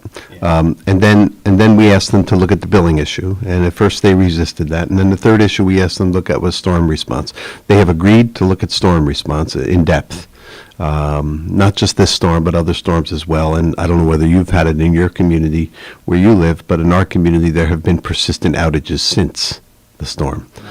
I have to say we had great response and results from them from the last two storms. I had one person call me and said this is their fifth outage since the storm. Wow. And I got to believe it was something that happened from the storm. I mean, it's just too much of a coincidence. Coincidentally, Spectrum has been out almost the same number of times. And that never used to be in tandem. It used to be different. And finally, Public Service Commission has agreed to look at it. And there's a reason for it. We'll get back to that. And the other thing we asked them to look at was this persistent billing problem. And initially they resisted, but last week ago Friday, they announced that they're going to look into the billing issue as well. So we're going to have a full airing of it, and we are asking people to send us their questions, comments, concerns about Central Hudson, even compliments. We're not immune to that. We'd like to send it all in, and be in touch with them and make sure we have a full airing of how this company, who's in the reliability business. They're not in the electric business. They're in the delivery business and the reliability business to see why has that been called into question by so many people of late. I'm sure, and I could be wrong here. Maybe I haven't mentioned it when you were on there on the show. You've heard me. We probably got to go back 5 years, maybe a little more, when I first mentioned when we were having these elevated storms. It might have been after Irene, maybe Sandy, maybe another storm. I know this would be a monumental undertaking. It would be a costly undertaking. But you look at the accumulative cost for all these repairs, where you have basically the same areas that during a storm, they lose power or the main transmission lines go down for fallen trees, fallen poles, whatever. But I feel myself, the process has got to get started, at least with the main transmission lines, of burying them, putting them in the ground. Well, Greg, that is a much more complex technical issue than it seems on the surface. I realize that. Surface, no pun intended. The cost of burying a line is one issue. The technology of burying a line is another. When there is an outage of an overhead line, they can find it relatively quickly, and they can repair it relatively quickly. When there is an outage because of a broken buried line, and it happens with great regularity and frequency, although not nearly as much as the above-ground lines, it is a major task to find that break, and it is very, very difficult to repair. In addition to that, the very cost of burying the lines, and Central Hudson's number is $10,000 a year per customer for eternity. I don't know that it's that much, but the cost of burying the lines is very, very expensive too. And the cost of maintaining a buried line is very expensive, more expensive than overhead. They do at certain places, and also there are safety issues with especially the transmission lines, not the distribution lines so much, but the transmission lines, which also have, excuse me, I don't know what's going on here. The transmission lines, which carry the high voltage, need a buffer area around them that would require them to be buried pretty deeply. That being said, most utilities will look at those very same points that you talked about, and if it is appropriate, technologically and fiscally, they will bury the lines. However, now let's go to the next step. Assemblyman Jonathan Jacobson has passed the law. He championed this as soon as he got into office. I used to have a similar bill that would require all the utilities to do a study, and the Public Service Commission to do a study to determine the viability and the cost of doing so. I have a separate bill that it's called the Grid Modernization Act, and basically what it would require is that the grid be brought up to modern standards, and the modern standards include a couple of things. One is reducing the loss on the lines. There's between 15 and 20% loss on our electric lines right now. You stated that before. It still And, strikes and me we as pay for it. Crazy high. Other countries, 5%. So that's number one. Number two is that maybe given the severity of weather and the likelihood of outages, maybe it's time for some redundancy. And maybe we need more redundancy. So right now your power comes from the east and it goes to your house. Maybe you need a line coming from the south that goes to your house at the same time in order to prevent, because think about how important electricity has become in our lives. Not just for people with disabilities who need to operate equipment, but for all of us. It runs our homes completely, not just keeping our food cold anymore. It's running our entire homes. It's running our security. It's sometimes our livelihood depends upon it. And so electricity has become a very, very different utility than it used to be, and weather has become so different. So I think it's time to start looking at those things, and that's what the Grid Modernization Act would do. And besides just the residents, obviously businesses. Businesses can be severely impacted. And you talk about the technology, but then I have to question, you go to some of your newer cities. Phoenix, for example, I've been there 3 different times. You don't see any overhead electrical the lines. topography matters. You go to Tampa. Yeah. Okay, yeah, I realize, yeah, they're warmer weather cities, but you this past ice storm, and you go back with windstorms that we have, and a scenario where somebody's lost their power 5 times, those identified problem areas, obviously, you couldn't do everything, but somewheres along the line, I think there has to be a start. Or maybe this feasibility study is that start. Right. We don't want to jump in head first without knowing what we're getting into. Also, grid modernization may lead us in the direction of what we call microgrids, and that is that the power is not generated centrally with big, giant, multi-megawatt plants, but instead is generated on a fuel cell in the corner of your block. So that, or through some other means, maybe using renewables. Maybe we can do community solar in a larger scale that would be less intrusive than it is right now. There's a half a dozen things. Maybe we could reopen the Cantine generator, the turbine in Sorgetes, and do, I've advocated for that for years. There's a amount of power, 2,500 megawatts of unused low-head hydroelectric power in New York State. That's the equivalent of a very major power plant. That's the same size as Indian Point if it was running 24/7 at full speed. And if we brought that hydroelectric back online all across the state, it would provide two things. One, it would provide less expensive power because it wouldn't be fossil fuel dependent. And number two, it would also diversify the grid by there being more power generation facilities, and you wouldn't see one of those great Northeast blackouts anymore if we were on a different grid. When Johnny Mullen bought the dam, one of his initiatives, I stood right there with him after he modified the mechanism that opens and closes to release water, was going to be a hydropower plant. And it's not cheap. I was just going to say, obviously, it wasn't cost effective. Now, just jumping back, you were talking the other issue with billing. Yes. And some of the scary stories you've heard. You want to hear, I'll give you one bizarre one, but I will say Central Hudson came through. Malden West Camp Fire District, Malden Station. We get our electricity and natural gas. Combined, our bill has never been over $1,000 for a month. Got a bill, $7,800. Now, I have the resources where we have a municipal rep that I can email, call their cell phone, and they took care of it. They took care of it quite quickly, and as it turned out, we didn't have a $7,800 bill. We had a credit. But you got to wonder how bizarre something like that can happen. Can you imagine a homeowner receiving their bill? Well, we get it electronically or in the mail electronically, and seeing that their bill is $7,800. Well, there are people, I'm one of them, you were talking about it in the first hour about paying off your credit debt and making sure that you're up to speed on your bills. I'm one of those people too. Every month I want it to be a zero balance as much as possible. And if I got an enormous electric bill, I would not have the money for something else. And I'm a person of much greater means than many of my neighbors, especially those on fixed incomes. And when they get a bill like that, it can be dislocating. It can be debilitating to their finances and their whole structure of life. So I think it deserves to be looked at. It deserves to be addressed. Let me tell you why storm response matters. In terms of, this is not to poke them in the eye. It's not to be mean to them. It's about the amount of money we pay for electricity.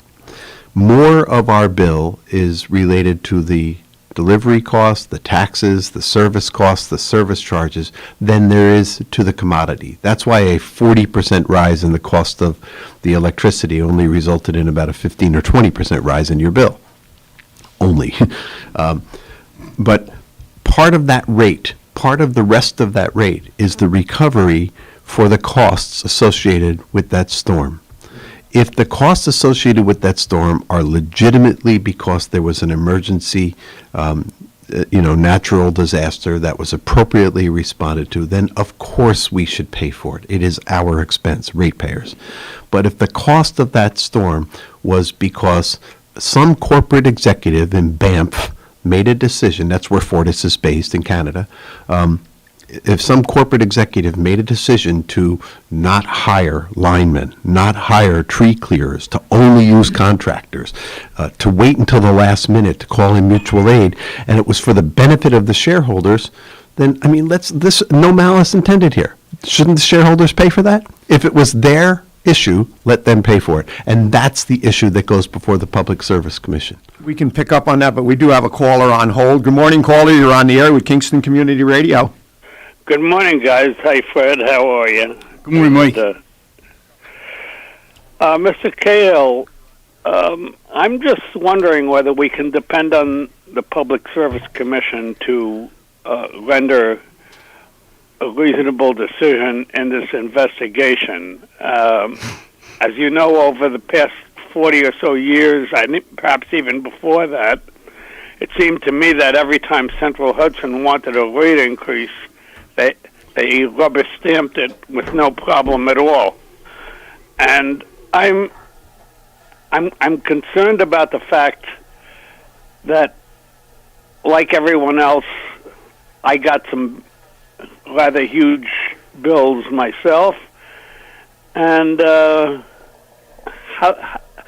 was Central Hudson actually authorized to impose these increases without any Public Service Commission hearings? So let me address a few of the things before they slip out of my little tiny brain. I'm sorry. No, it's okay. But you believe it or not, you've just raised about 6 issues, and I'd like to address them all. The last one is: can Central Hudson raise our prices when the price of the commodity goes up? Yes, they must do so. Their obligation is to pass through the cost of that commodity, no matter what it is. There is no rate-making process. There is no state regulation of that process. It is done at a public auction that every utility in the country participates in, subject to certain constraints by the design of the system. And whatever Central Hudson pays for that commodity, they pass it on to us without markup or without discount. So, yes, the answer to your last question is yes. The first question that you asked is, can we rely on the Public Service Commission? And in response to that, we have no choice, because they're the only game in town. They are the regulators of our utilities in the state. Should we rely on the Public Service Commission? And to me, the answer is perfectly clear. No. We should be relying upon an independent outside consumer representative to making sure that our interests are held. If you read carefully into Public Service Commission deliberations, you will see that they believe that their obligation is to assure the reliability of the systems. And that's why you've heard me say this several times, is that Central Hudson is in the reliability business. The Public Service Commission believes that their number one charge is to make sure that everybody has the power that they're going to need when they need it, and safely so. Second to that is cost. price. Yes, they do regulate the price of delivery, they do regulate the price of recovery, they do regulate the price of virtually everything else, investment that Central Hudson and the other utilities make, but they do so from a very different perspective, and they always default back to the question of reliability. So what I've done, and this answers your middle point, I've teamed up with the Public Utility Law Project, and prior to that with the Utility Intervention Unit of the Department of State. And we've intervened at rate hearings, and we have in fact been successful. When Fortis took over, we were successful in getting a 3-year moratorium on rate increases from Central Hudson. In other rate hearings, we have had rate requests cut in half, even by 3/4 in one instance. We have rate increases spread out over numerous years. So there is a means by which we can be heard, and that's why my office is gathering the information now. We want to make sure that the next rate request that Central Hudson puts in, to the extent that it is related to the things that are not justly and rightly the cost of ratepayers, does not get put on their shoulders. What can we do? In addition to the Public Utility Law Project getting funding, which I make sure happens every year, and it's only a couple of $1 million. It amounts to pennies for each person in New York State to have consumer representation at rate hearings, and that's what PULP does. We need a consumer utility board. We had one. We had a consumer utility board that didn't cost the taxpayers a penny, because what used to exist until the mid-1990s was a piece of paper that showed up with your electric bill, and it said, would you like to contribute to the Consumer Utility Board, the CUB? And here's what the CUB does. It stands up for your rights and only your rights at rate hearings. They were funded entirely by donations to the tune of several $1 million. No taxpayer dollars involved. In the 90s, they raised that much money? In the 80s and 90s. And then Governor George Pataki, by executive order, by the stroke of a pen, took that solicitation out of our electric bill. That's it. That's all he did. He said, nope, we're not going to do that anymore. At the request, by the way, of the utilities, because they had met their match. They had met someone who was going to stand up for consumers and consumers alone. But let's not just blame Governor Pataki, because Governor Cuomo, Andrew Cuomo, who we'll talk about him in the next half hour, took the Utility Intervention Unit of the Department of State and he eviscerated it. He cut it out altogether. It still exists, but it no longer has the power that it used to have to sue the Department of Public Service if there was a determination that they did not act in the public interest. We had an agency that used to have the authority to sue another agency on behalf of consumers in the state of New York, and Governor Cuomo took that authority away. The last bit of official oversight on behalf of consumers was stripped away just a few years ago. We'd like to see the UIU refunded and given their old authority back. So I got a couple pieces of legislation. We're going to try to make it happen. I think right now, in spite of our gratitude for the people who were out there on the lines in the middle of the storm, I think the public understands the need for that sort of objective consumer representation at the highest level. So I'm very confident that we're going to see some movement forward. I'm smiling because my experience with the governor's office, the former governor, Governor Cuomo, was they were aggressive in being critical of the utilities. So to hear you say that they relieved them of the potential of a lawsuit is a kind of a curious anomaly. Governor Cuomo was famous for his diatribes against our cable providers, our internet providers, our utility companies, but it was puffery. There was no meat behind it, right? It's a curious anomaly. Well, Okay, so hopefully Assemblyman Cahill answered your question there, and appreciate you calling. You have a great day. We have to go for a break. You're listening to Kingston Community Radio on WGHQ Kingston. On your radio at 920 AM and 92.5 FM, and also online at mykcr.org. Hi, I'm Kelsey Grammer. Wounded Warrior Project supports injured veterans by connecting them with fellow warriors, by serving them through mental health and wellness programs, and by empowering them to live on their own terms. No one should face a battle alone. Join us at woundedwarriorproject.org. We are Lions. We bring hope where it's needed, support causes that matter, change lives, change communities, change the world. Visit lionsclubs.org to learn more. At St. Jude Children's Research Hospital, we're fighting against childhood cancer every day. At the heart of this battle are our donors. Most of us want to make some type of difference in the lives of others. St. Jude does miraculous work. The fact that no one has to pay, it's a place where everyone is treated as an equal. Everybody is welcome here, and it doesn't matter your religion or what part of the world you're from, all that is taken away. It just gives you some hope. It's just a nice feeling to put your energy into something that really does genuinely make a difference in a child's life. There's just no greater gift. If we have the ability to help, then we have a responsibility to help. Finding cures, saving children. St. Jude Children's Research Hospital. Find out how you can help at stjude.org. Long ago, you wouldn't think of galloping on a horse while doing calligraphy, and you wouldn't have attempted to ride your bike while typing a letter. Yet you think you can safely operate a multi-ton vehicle while texting? Behind the wheel is no place to multitask. If you want to BRB, drive now and text later. Lives depend on it. Visit StopTextStopWrecks.org, a message brought to you by the National Highway Traffic Safety Administration, Project Yellow Light, Noise, and the Ad Council. Hi, my name is Jackie Lovezzo. I'm from Lake Katrine, and I support Kingston Community Radio because it is an invaluable resource to the community and its residents. This portion of Kingston Community Radio is brought to you by Ulster Savings Bank. Visit their newest branch, conveniently located at the Ulster Commons Plaza in Lake Katrine.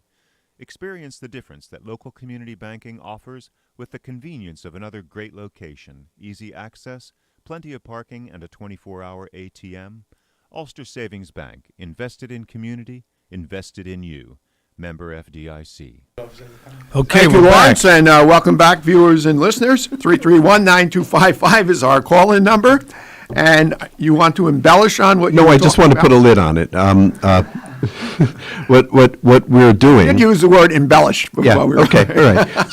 So just to follow up on the caller's question and what our office is doing about it, we are in the process of putting together a questionnaire.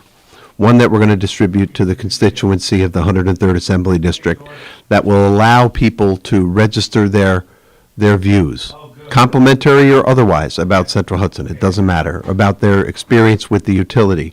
In addition, so constituents who currently live in the 103rd Assembly District will get that mailer. Some will. But if you're not in the 103rd Assembly District, you can still participate because we're going to put a fillable form online. And we will take that information as well, no matter where you live. You know, we're trying to stick to Central Hudson, but we have constituents who don't have Central Hudson. They have NYSEG. We wouldn't mind having their information as well. But also the people in Saugerties who don't live in the 103rd right now, but will in January. We want to share those views because, quite honestly, this administrative process will be still taking place in January. I think there's a high percentage of folks that would like to participate because they've had an experience that they don't understand. So we are trying to make sure that we're adhering to all the legal requirements of information that's put before the Public Service Commission. There's been some question about whether we had to include account information. Public Utility Law Project told us do not include account information. If somebody wants to file their own complaint, they may have to file account information, but we're going to file our concerns more collectively, and it's going to be more from our office, so we won't need account information. That was a big issue that held us up. I'm glad it resolved that you don't have to share your account. You don't right. Want the responsibility of people's personal account. That's right. We do have a caller. Good morning, caller. You're on the air with Kingston Community Radio. Good morning, gentlemen. How is everybody doing today? Good morning, George. Good to hear from you, George. Hey, how are you? Good. Hey, in answer to a couple of your questions from when Marge was on, the Poughkeepsie Bridge used to be known as the Ralph R. Wilson Bridge. Malcolm Wilson. And Yeah, the Malcolm Wilson Bridge and stuff, and Newburgh Beacon was Hamilton Fish Bridge, and the Poughkeepsie Bridge is the FDR Bridge, Franklin Delaware Roosevelt Bridge. Those was the names. Those are the names of the three bridges. And George, can you repeat that because we couldn't hear you here? So. Oh, okay. The Newburgh Beacon Bridge was named after Hamilton Fish, The father. And, yep. The founder of the American Legion. Okay, really? Good. That's even better. And the Poughkeepsie Bridge is the Franklin Delaware Roosevelt Bridge. Do you know what the Rhinecliff Bridge is? Yeah, and like I said, the Tappan Bridge, like Kevin said, was the Malcolm Wilson Bridge, which I don't know what that guy did to lose his name on that bridge in the first place. But do you know what the Rhinecliff Bridge is? No, I don't. Well, I do. Okay, what is that one? Rhinecliff Bridge? No, it's the Governor George Clinton Bridge. Oh, that's right. I've seen it. Oh, Yes. over there. Yes. Okay. But, no, and... what about the Rip Van Winkle Bridge? Extra money that Mark was talking about having in the budget and stuff, how about returning some of it back to the taxpayers who paid it? If there's that much of an excess, give the taxpayers a break, especially nowadays with the way everything is going up.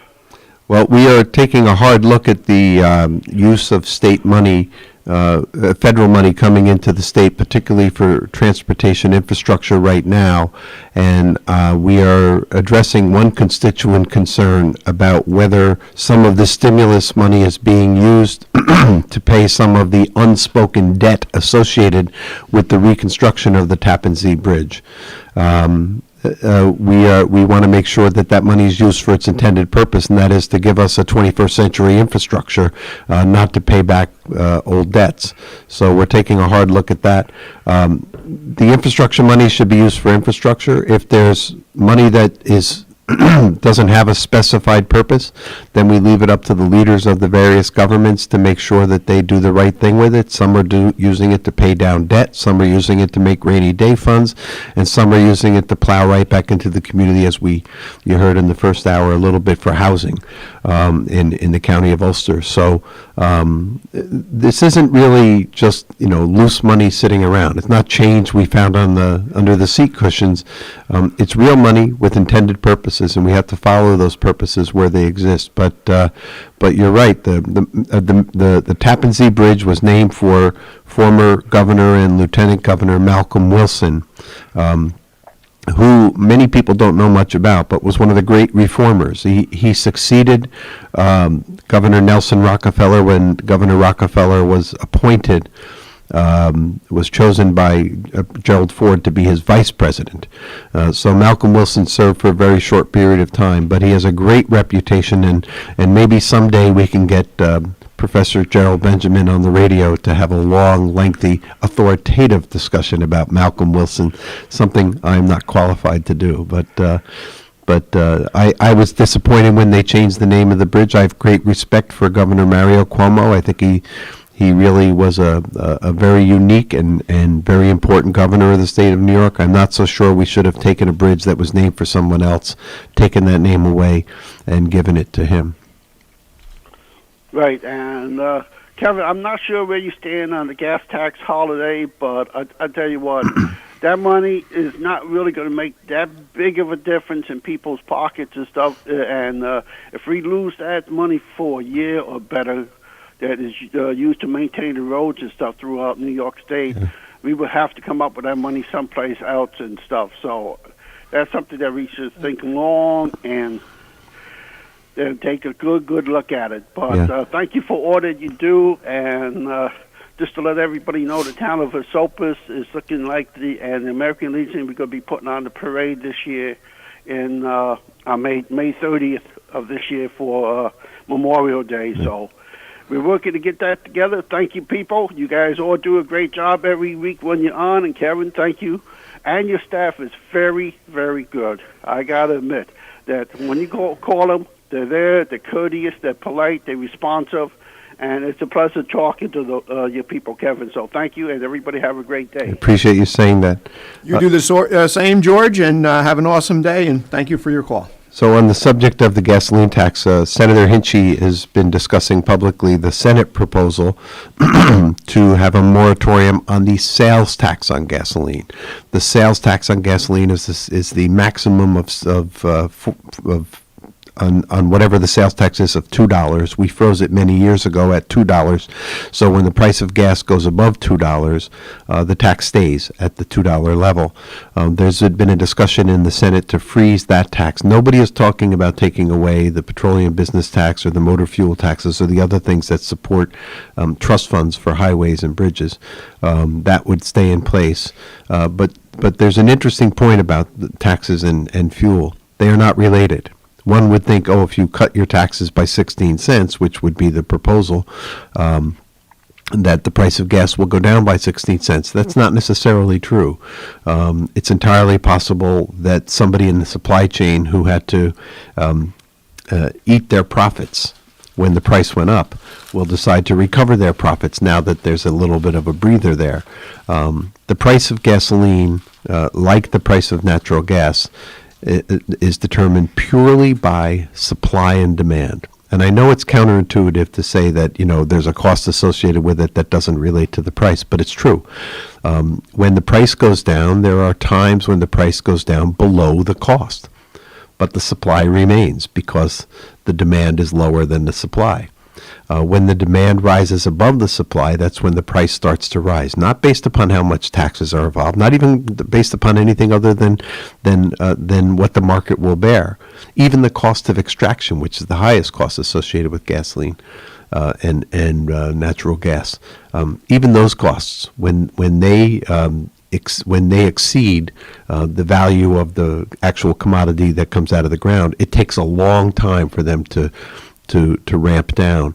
So what we are seeing today in 2022 is actually the impact of what we experienced in 2020 when COVID hit and supply was flush and demand evaporated into thin air.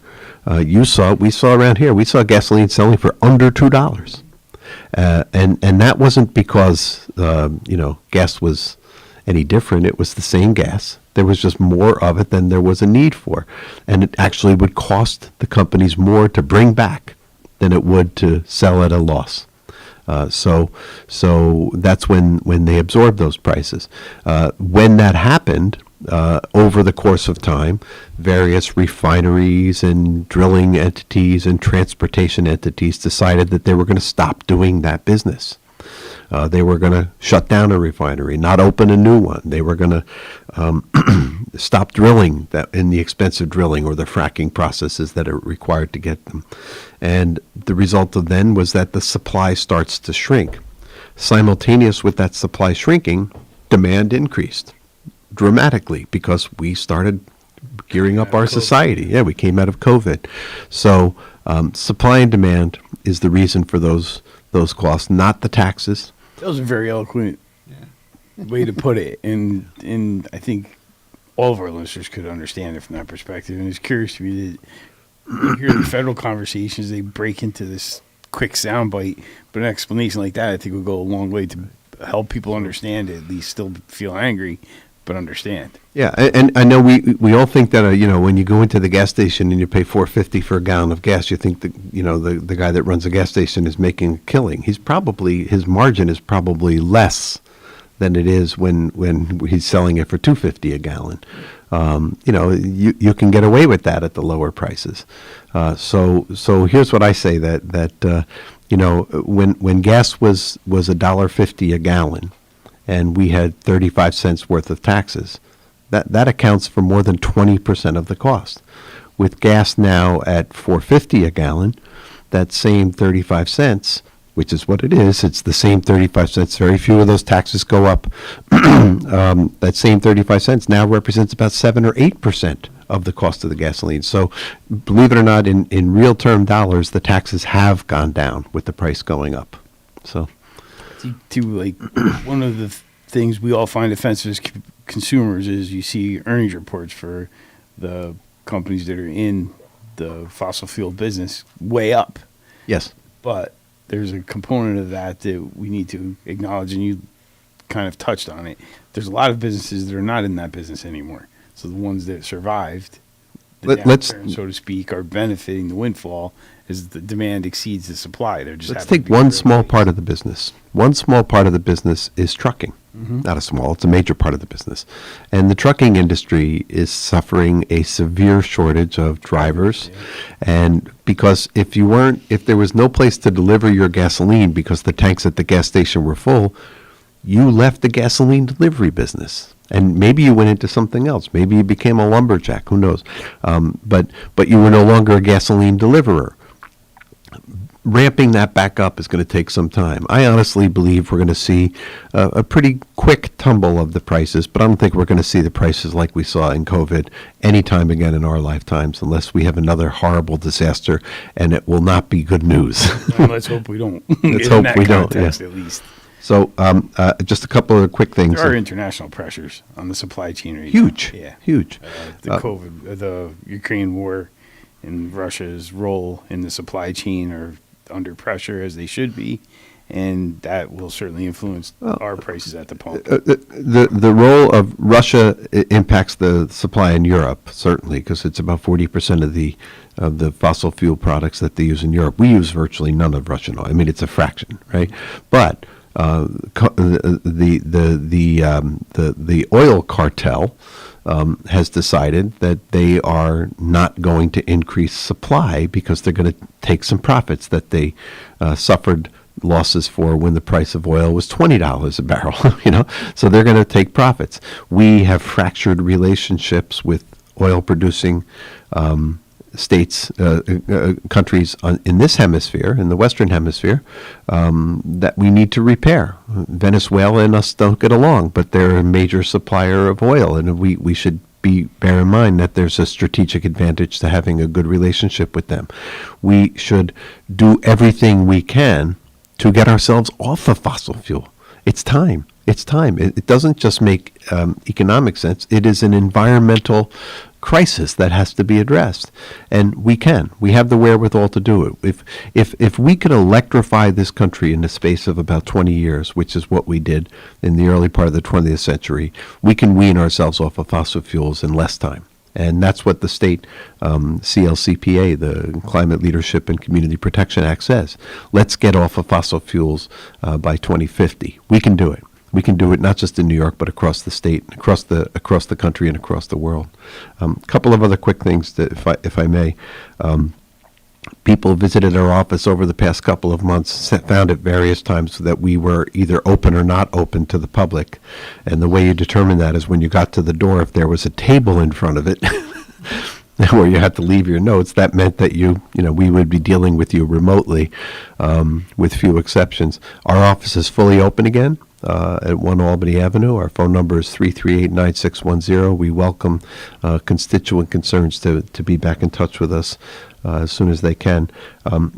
Just quickly on the budget, we are coming in on the closing days of the budget right now. We expect that there will be an on-time agreement. There are some peripheral issues that may slow it down a little bit, but I think we're on track for an on-time and a budget that most people will be very happy with. I want to go back to something that March Gallagher mentioned in the first hour, and that is the culture in Albany, particularly when it comes to sexual harassment. We did a lot of work in the Assembly over the past 20 years, particularly 15 years that I served on the Ethics Committee to repair that environment. And I believe it is repaired in the Assembly. I believe that there is no tolerance, zero tolerance for the kind of things, the kind of behavior that we saw out of the coming out of the various reports about Governor Andrew Cuomo. And the culture has changed. So I know March had some experience in the past, and I don't deny that there was problems in the past, but it's a different culture. My approach has always been, is this a place where I would want my daughters and granddaughters to work? And that's been the nature of the place that we've changed the culture of, and I'm very proud of some of the things that we've done. Doesn't mean there's still not bad people, and people will do bad things, and it doesn't mean that our reach is beyond our grasp, but certainly we've done great work to change the culture of Albany. People should have confidence that it is a a reasonable and responsible workplace these days. And I know she was reflecting on a past experience, but it's not accurate in 2022. The question came up in the first hour about whether Governor Cuomo was going to run. We talked about a little bit about it off the air. Former Governor Andrew Cuomo is spending a lot of money to repair his reputation, but he has a lot of money to do it with. He has a campaign account that when the last report came out, it was about 18 or $19 million. I don't believe he's had any fundraisers, but he has spent a great deal of money, some of it on legal defense, and very successfully, because the prosecutor after prosecutor said that we've decided not to prosecute him, but the other half of what they said is that doesn't mean that he didn't do anything wrong. And then last week we had a nursing home report by the comptroller's office that said that the governor dangerously misrepresented the numbers when it came to nursing home issues. And then we have the issue about the jurisdiction of the state assembly to bring about impeachment. We were deprived of our opportunity to put the governor on trial for impeachment when the governor tendered his voluntary resignation. Should he become a public official again, that authority is restored, and I believe we would pursue it. So even if the governor decides to run for office again, the very first challenge that he would have to overcome before he would be allowed to govern on behalf of the people of the state of New York is whether he could sustain an impeachment inquiry, an impeachment trial, and a possible removal from office as a result. That's interesting. Yeah. So, what do I think? I don't think he stays. I don't think he runs. I just find it very, very hard to believe that. Again, the majority of the voters of New York State would put him back into office, and I'm surprised he doesn't view it that way. But then again, March mentioned when he started getting all the national recognition, he became like a power authority. And, possibly... He was a counterbalance to what was going on at the White House at the time. We had the President of the United States telling people that it was going to magically disappear on April 1st. Remember that one? Mm-hmm. He also suggested that maybe ingesting bleach was a good idea for dealing with it. We had some really, really bizarre stuff coming out of Washington. And Andrew Cuomo provided some solace and some appearance of a voice of reason.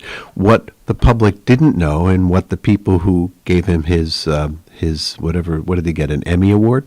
What they didn't know was that his Emmy Award was for his television broadcasts, which were assumed to be factual, but they were really works of fiction, because he was doctoring the books on what was happening in New York in order to fit the narrative specifically for his own book.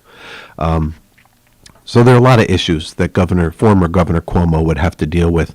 But let me just separate all that. We will have policy differences with Governor Kathy Hochul, but she has been a breath of fresh air in that office. She has run the governor's office in a way that I learned that offices were supposed to be run when I was studying political science in college. She's running it textbook. Her offices are open. Her agencies are responsive. She is personally responsive. She negotiates in a fair and equal way. She is not a bully. She certainly understands her authority, and the governor's office of the state of New York is the most powerful elected executive in the country. She understands that, and she uses that power legitimately. But she does it responsibly and ethically, too. And I endorsed her for re-election. And I certainly think that she will, when it comes time, when the voters start to consider the work that she's been doing and the work that she promises to do for the future, I am certain that they will pick her over people who are exploiting issues in criminal justice, specifically the Congressman Thomas Suozzi, or people who are trying to stir the coals of discontent, which specifically Congressman Lee Zeldin, or people who are asserting that we're not moving fast enough, Jumaane Williams. I think that Governor Hochul will prevail. So that's me. That's you.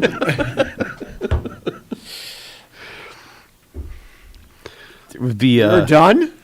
I'm done. We got 3 minutes to spare. With a couple minutes to spare. Yeah. And this is the day my staff forgot to give me notes. Well, you know what? It's a good thing because you would have had to cram it into about, 60 seconds, 100 seconds, whatever. Well, we got a second to burn. I noticed Kevin's dressed they're in session, obviously, so he's wearing a suit. And he always wears an American flag pin, but today he showed up with a Ukrainian. Yeah, President Zelensky gave this to a delegation of us last October. I didn't even notice that. Shame on me. We had a whole package, and just a little commercial here that on April 1st, local attorney Joe O'Connor and his wife will be hosting a Ukrainian benefit at Wiltwyck, where they'll be soliciting people to donate, and specifically it's to purchase things like bulletproof vests and things like that for the people who are having to remain there and who are civilians suffering oftentimes from this. But yeah, I was in Ukraine in October of last year, and watching what's happening is devastating. And if we started this conversation earlier, that would have been the whole hour. I know. Well, but unfortunately, we didn't, and we're coming to the close. Assemblyman Kevin Cahill, thank you very much. Always a very informative 1 hour that flies by.